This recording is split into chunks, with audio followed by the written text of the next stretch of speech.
നിതിൻ, ഇപ്പോ ബീഹാർ തെരഞ്ഞെടുപ്പ് ഫലം വന്ന് ഇത്രയും ദിവസമായി കഴിഞ്ഞപ്പോൾ വീണ്ടും ആ തെരഞ്ഞെടുപ്പ് ഫലം ചർച്ചയാവുകയാണ്. രാഹുൽ ഗാന്ധി, പ്രതിപക്ഷ നേതാവായ രാഹുൽ ഗാന്ധി വോട്ട് ചോരിയെക്കുറിച്ച് പത്രസമ്മേളനങ്ങൾ നടത്തുകയും വളരെ ശക്തമായ ആരോപണങ്ങൾ BJPക്കെതിരെ, തെരഞ്ഞെടുപ്പ് കമ്മീഷനെതിരെ ആരോപിക്കുകയും ചെയ്തിരുന്നു. പക്ഷെ അപ്പോഴെല്ലാം രാഹുൽ ഗാന്ധി ഒറ്റപ്പെടുകയാണ് ഉണ്ടായത്. മാത്രമല്ല, ഈ ഇന്ത്യ മുന്നണിയിലെ തന്നെ ഒരു കക്ഷികളും അതിന് സപ്പോർട്ട്, ഒരു വേണ്ട വിധത്തിലുള്ള സപ്പോർട്ട് കൊടുക്കുകയോ ആ ആരോപണങ്ങൾ ശരിയാണെന്ന് തെളിയിക്കാനുള്ള ഒരു പിന്തുണയോ കൊടുത്തിരുന്നില്ല. പക്ഷെ ഇപ്പോൾ ധ്രുവ് റാഠി എന്ന യൂട്യൂബർ, വളരെ കാലമായി തന്നെ ധ്രുവ് റാഠി എന്ന യൂട്യൂബർ മോദി സർക്കാരിനെതിരെ നിരവധി ആരോപണങ്ങളാണ് ആരോപിച്ചുകൊണ്ടിരുന്നത്. അദ്ദേഹത്തിന് പല രീതിയിലുള്ള ബുദ്ധിമുട്ടുകൾ ഉണ്ടായിട്ടുണ്ടെന്നാണ് നമുക്ക് അറിയാൻ കഴിയുന്നത്. പക്ഷെ ഇപ്പോൾ ധ്രുവ് റാഠി പറഞ്ഞിരിക്കുന്ന ആരോപണങ്ങൾ എല്ലാം തന്നെ രാഹുൽ ഗാന്ധി പറഞ്ഞതുമായി നമുക്ക് ചേർത്ത് വായിക്കാവുന്നതാണ്. അത് നിതിന്റെ ശ്രദ്ധയിൽപ്പെട്ടിരുന്നു? അത് തീർച്ചയായും. ധ്രുവ് റാഠി ഇന്ത്യയിലെ ഏറ്റവും കൂടുതൽ വ്യൂവേഴ്സ് ഉള്ള വ്ളോഗർമാരിൽ ഒരാളാണ്, ഒരു യൂട്യൂബർ ആണെന്ന കാര്യത്തിൽ തർക്കമില്ല. അദ്ദേഹം ചേച്ചി പറഞ്ഞതുപോലെ നരേന്ദ്രമോദിയുടെയും സംഘപരിവാറിനെയും നിരന്തരം വിമർശിക്കുന്ന ആ വ്യക്തിയിൽ നിന്നിപ്പോൾ ഒരു ബീഹാർ തെരഞ്ഞെടുപ്പുമായി ബന്ധപ്പെട്ട രൂക്ഷമായ വിമർശനമാണ് ഉണ്ടായിരിക്കുന്നത്. അദ്ദേഹം 6 തെളിവുകൾ നിരത്തിയിരിക്കുകയാണ്. അതായത് ബീഹാർ തെരഞ്ഞെടുപ്പ് ഫലം രാജ്യത്തെ ജനങ്ങൾ തന്നെ ഞെട്ടിയ ഒരു തെരഞ്ഞെടുപ്പ് ഫലമാണെന്ന കാര്യത്തിൽ ഒരു തർക്കമില്ല. കാരണം ഇത്രത്തോളം ഒരു മൃഗീയ ഭൂരിപക്ഷത്തിൽ NDA സർക്കാർ വീണ്ടും അധികാരത്തിൽ ബീഹാറിൽ വരുമെന്ന് ആരും കരുതിയിട്ടില്ല എന്നതൊരു യാഥാർത്ഥ്യമാണ്. അതല്ല, ചില സർവേകളിൽ തേജസ്വി യാദവിന് മുഖ്യമന്ത്രിയാവാൻ ഏറ്റവും അനുയോജ്യൻ ആര് എന്നുള്ള ചോദ്യങ്ങൾക്ക് കൂടുതൽ ലഭിച്ചിരുന്ന അഭിപ്രായ സർവേകളിൽ കിട്ടിയിരുന്നത് തേജസ്വി യാദവിനായിരുന്നു. തീർച്ചയായും. അതായത് രാഹുൽ ഗാന്ധി അവിടെ വോട്ട് ചോരിയുമായി ബന്ധപ്പെട്ട വോട്ടറധികാർ യാത്ര നടത്തിയതൊക്കെ വലിയ ജനക്കൂട്ടമുണ്ടായിരുന്നു. രാഹുൽ ഗാന്ധിയും പ്രിയങ്ക ഗാന്ധിയും ഉൾപ്പെടെ പങ്കെടുത്ത റാലികളിൽ വലിയ ജനക്കൂട്ടമുണ്ടായിരുന്നു. പക്ഷേ വോട്ടെണ്ണി കഴിഞ്ഞപ്പോൾ ആ ജനക്കൂട്ടം ഒന്നും വോട്ടായി മാറിയിട്ടില്ല എന്നാണ് മനസ്സിലാക്കാൻ കഴിയുന്നത്. ഈ ധ്രുവ് റാഠി 6 ചോദ്യങ്ങൾ ഉന്നയിക്കുകയും ആ ചോദ്യത്തിന് മറുപടി പറയാൻ തെരഞ്ഞെടുപ്പ് കമ്മീഷനെയും പ്രധാനമന്ത്രി നരേന്ദ്രമോദിയെയും കേന്ദ്ര സർക്കാരിനെയും അദ്ദേഹം വെല്ലുവിളിക്കുകയും ചെയ്തു. നമുക്ക് അദ്ദേഹം ഉന്നയിച്ച 6 ചോദ്യങ്ങളിൽ ചില നമുക്ക് പരിശോധിക്കാം.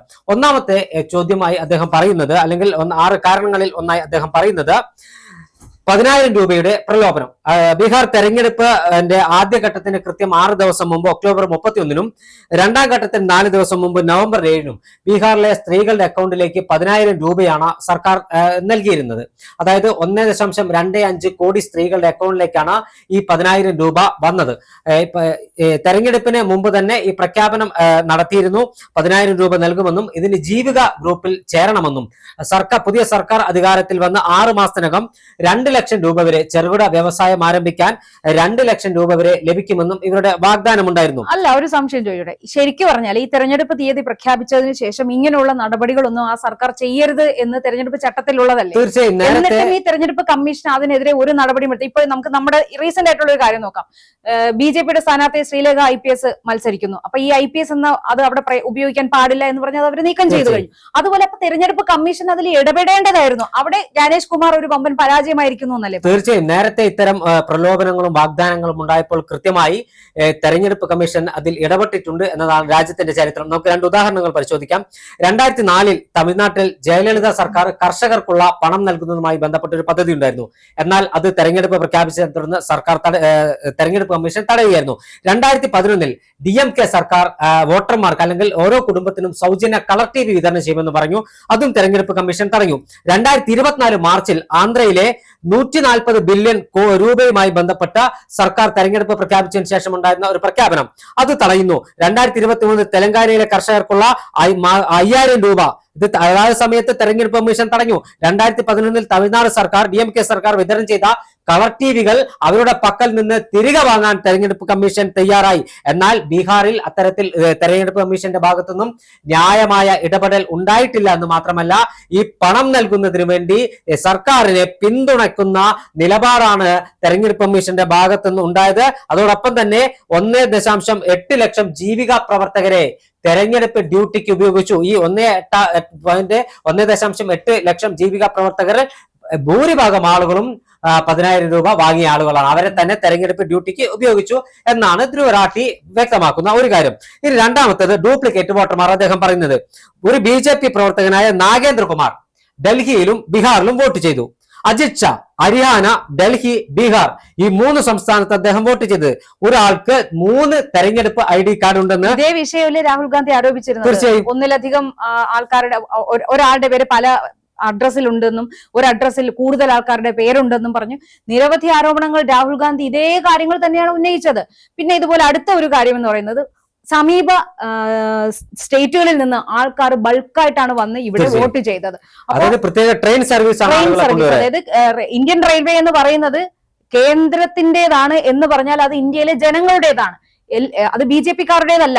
എല്ലാ പാർട്ടിയിൽ വിശ്വസിക്കുന്നവരുടെയും എല്ലാ ആൾക്കാരുടെയും കൂടി ചേർത്ത് പൊതുജനത്തിന്റെയാണ് ഈ ഇന്ത്യൻ റെയിൽവേ എന്ന് പറയുന്നത്. അതിനെ BJP-ക്ക് വോട്ട് ചെയ്യുന്നതിനായി ആൾക്കാരെ കൊണ്ടുവരുന്നതിനായി ഉപയോഗിച്ചു എന്ന് പറയുന്നത് 4 ട്രെയിനുകളാണ്.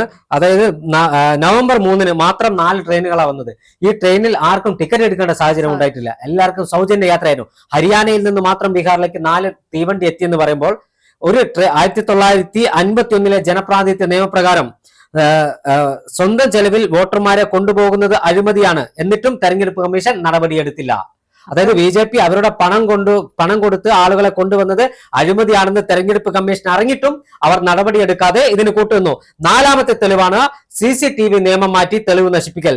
2024 ഡിസംബറിലാണ് പഞ്ചാബ് ഹരിയാന ഹൈക്കോടതി ഹരിയാന തെരഞ്ഞെടുപ്പിന്റെ CCTV ഫുട്ടേജ് ഉടൻ നൽകണമെന്ന് ഉത്തരവിട്ടു. അന്ന് മോഡി സർക്കാർ കണ്ടക്ട് ഓഫ് ഇലക്ഷൻ റൂൾ 961 ഭേദഗതി വരുത്തിക്കൊണ്ട് CCTV ഫുട്ടേജ് ഇലക്ഷൻ പേപ്പേഴ്സ് പട്ടികയിൽ നിന്ന് ഒഴിവാക്കി.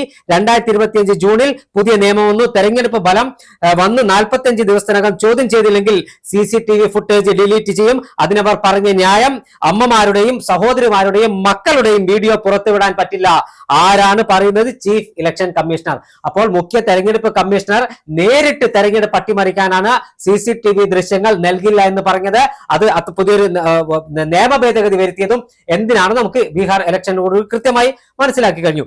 അടുത്ത 5ാമത്തെ തെളിവെന്ന് പറയുന്ന വോട്ടർമാരുടെ പേര് മായ്ച്ചു കളയൽ. ഇപ്പൊ ഇരട്ടിക്കുന്നത് പോലെ തന്നെ അവർക്ക് അനുകൂലമല്ലാത്ത വോട്ടർമാരുടെ പേരുകൾ മായ്ച്ചു കളയുക എന്നതും കൂടി അവർ ചെയ്തിട്ടുണ്ടായിരുന്നു. 2025 ജൂൺ സെപ്റ്റംബർ കാലയളവിൽ സ്പെഷ്യൽ ഇന്റൻസീവ് റിവിഷൻ അഥവാ SIR ബീഹാറിൽ നടപ്പാക്കി. ഏകദേശം 7.89 കോടി ഉണ്ടായിരുന്ന വോട്ടർ പട്ടിക 7.42 കോടിയായി കുറഞ്ഞു. അപ്പൊ അവർക്ക് ആവശ്യമുള്ളവരെ അവർ ഡ്യൂപ്ലിക്കേറ്റ് ആക്കി നിലനിർത്തുകയും അവർക്ക് ഉപകരിക്കില്ല എന്നുള്ളവരെല്ലാം അവർ ആ വോട്ടർ പട്ടികയിൽ നിന്ന് വെട്ടിമാറ്റുകയും ചെയ്തിരിക്കുകയാണ്. ഇതേ കാര്യം തന്നെയാണ് രാഹുൽ ഗാന്ധിയും ആരോപിച്ചത്. അപ്പോൾ രാഹുൽ ഗാന്ധി ഒറ്റപ്പെടുകയായിരുന്നു. എന്നാൽ ഈ ഇന്ത്യ മുന്നണിയും ഈ പ്രതിപക്ഷ കക്ഷികളെല്ലാം കൂടെ ഒറ്റക്കെട്ടായി നിന്ന് അല്ല, രാഹുൽ ഗാന്ധി ചോദിച്ച ചോദ്യങ്ങൾക്ക് തെരഞ്ഞെടുപ്പ് കമ്മീഷൻ കൃത്യമായി മറുപടി കൊടുത്തിട്ടില്ല. ഇല്ല, ശരിക്കും പറഞ്ഞ നാട്ടുഭാഷ പറഞ്ഞ ഞഞ്ഞ വർത്താനം പറഞ്ഞിട്ട് എണീറ്റ് പോയി, അത്രേ ഉണ്ടായിരുന്നുള്ളൂ. 6ാമത്തെ തെളിവാണ് തെരഞ്ഞെടുപ്പ് കമ്മീഷന്റെ പക്ഷപാതം. തെരഞ്ഞെടുപ്പ് തീയതികൾ BJP-ക്ക് അനുകൂലമായി നിശ്ചയിക്കുന്നു. അതോടൊപ്പം തന്നെ മോഡി അമിത്ഷാ കൂട്ടുകെട്ടിന്റെ വർഗീയ പ്രസംഗങ്ങൾക്കെതിരെ യാതൊരു നടപടിയും ബീഹാർ സ്വീകരിച്ചില്ല.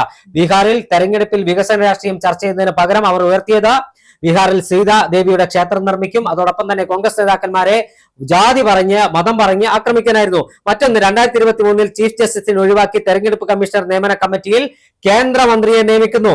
2025 ജൂൺ 24 ബീഹാറിൽ SIR പ്രഖ്യാപിച്ച് ചീഫ് ഇലക്ഷൻ കമ്മീഷണർ ജ്ഞാനേഷ് കുമാറിന്റെ മരുമകൻ തൊട്ടടുത്ത ദിവസം, അതായത് ജൂൺ 25-ന് സഹരൻപൂർ ഡിസ്ട്രിക്ട് മജിസ്ട്രേറ്റായി നിയമിതനാകുന്നു. അയാളുടെ മകൾ നോയിഡ ഡിസ്ട്രിക്ട് മജിസ്ട്രേറ്റായി നിയമിതരായി. അപ്പോൾ സ്വജനപക്ഷപാതത്തിന്റെ അഴിമതിയുടെ ഏറ്റവും വലിയ തെളിവായി നമുക്ക് ഇത് കൂട്ടിച്ചേർക്കാൻ കഴിയും. അതോടെ ഈ 6 തെളിവുകളാണ് ധ്രുവ് രാഠി പുറത്തുവിട്ടിരിക്കുന്നത്. ഈ 6 തെളിവുകൾ പുറത്തുവിട്ട സാഹചര്യത്തിൽ പോലും രാജ്യം ഭരിക്കുന്ന സംഘപരിവാറിനോ രാജ്യം ഭരിക്കുന്ന BJP-ക്കോ കേന്ദ്ര സർക്കാരിനോ നരേന്ദ്രമോദിക്കോ ഈ വിഷയത്തിൽ എന്തെങ്കിലും പറയാനുണ്ടോ? തെരഞ്ഞെടുപ്പ് കമ്മീഷൻ ഈ വിഷയത്തിൽ മറുപടി പറയണ്ടേ? പക്ഷെ അവർ മറുപടി പറയില്ല എന്നത് തന്നെയാണ് ഒരു യാഥാർത്ഥ്യം, അല്ലെ? അതെ. ഇപ്പൊ BJP ഏതൊരു പദ്ധതി നടപ്പാക്കുമ്പോഴും നമ്മൾ ബാഹ്യമായി ചിന്തിക്കുമ്പോൾ അത് അയ്യോ ജനങ്ങൾക്ക് എന്ത് ഉപകാരമുള്ളതാണ് എന്ന രീതിയിൽ BJP ഹാൻഡിലുകൾ പ്രചരിപ്പിക്കും. പക്ഷെ എന്നാൽ അതിന്റെ ഉള്ളിൽ അവരുടെ ഒരു വർഗീയ അജണ്ട അവർ ഒളിച്ചു കടത്തുന്നുണ്ടാവും. അതുപോലെ തന്നെയാണ് അതെ അതെ ഈ SIR എന്ന് പറയുമ്പോൾ എല്ലാരെയും അവർ ധരിപ്പിക്കുന്നത് എന്താണ്? വോട്ടർ പട്ടിക പരിഷ്കരിക്കുന്നു, അപ്പോ ഇല്ലാത്തവർ മരണപ്പെട്ടവർ അതെല്ലാം പരിഷ്കരിക്കുക എന്ന് പറയുന്ന കാലാനുസൃതമായി ചെയ്യേണ്ട ഒരു കാര്യമാണ്. അത് ഉപയോഗപ്പെടുമെന്നാണ് പറയുന്നതെങ്കിലും ഈ ബീഹാറിലെ ഈ ഒരു വോട്ടേഴ്സ് ലിസ്റ്റും SIR-ന്റെ ഫലവുമെല്ലാം പരിശോധിച്ച് നോക്കുമ്പോൾ നമുക്ക് മനസ്സിലാക്കാൻ കഴിയുന്നത് വോട്ടേഴ്സ് ലിസ്റ്റിനെ BJP-ക്ക് അനുകൂലമായ രീതിയിൽ പരുവപ്പെടുത്തുക എന്നതാണ് ഈ സർക്കാർ SIR കൊണ്ട് ഉദ്ദേശിക്കുന്നത് എന്ന് തന്നെ നമുക്ക് മനസ്സിലാക്കാൻ കഴിയില്ലേ? തീർച്ചയായും. അതായത് രാജ്യത്തെ ജനങ്ങളുടെ സമ്മതിദാനാവകാശം ഞങ്ങൾക്ക് എതിരായാൽ പോലും ഞങ്ങൾക്ക് അനുകൂലമായുള്ള സമ്മതിദാനാവകാശം എങ്ങനെ മാറ്റാം എന്നതിൽ ഗവേഷണം നടത്തിയാണ് SIR ഉൾപ്പെടെയുള്ള പദ്ധതികൾ രാജ്യത്ത് കൊണ്ടുവന്നതെന്ന് നമുക്ക് പറയാൻ സാധിക്കും. അതോടൊപ്പം തന്നെ തെരഞ്ഞെടുപ്പ് അട്ടിമറിക്കപ്പെട്ടതിന്റെ നേർചിത്രം രാജ്യത്തോട് ഒരു യുവാവ്, ഒരു വ്ളോഗർ, ഒരു യൂട്യൂബർ വിളിച്ചു പറഞ്ഞിട്ടും ഈ വിഷയത്തിൽ ഇനി കേന്ദ്ര സർക്കാരിനും തെരഞ്ഞെടുപ്പ് കമ്മീഷനും എന്തു മറുപടി പറയാനുണ്ട് എന്നതിനാണ് രാജ്യം ഉറ്റുനോക്കുന്നത്.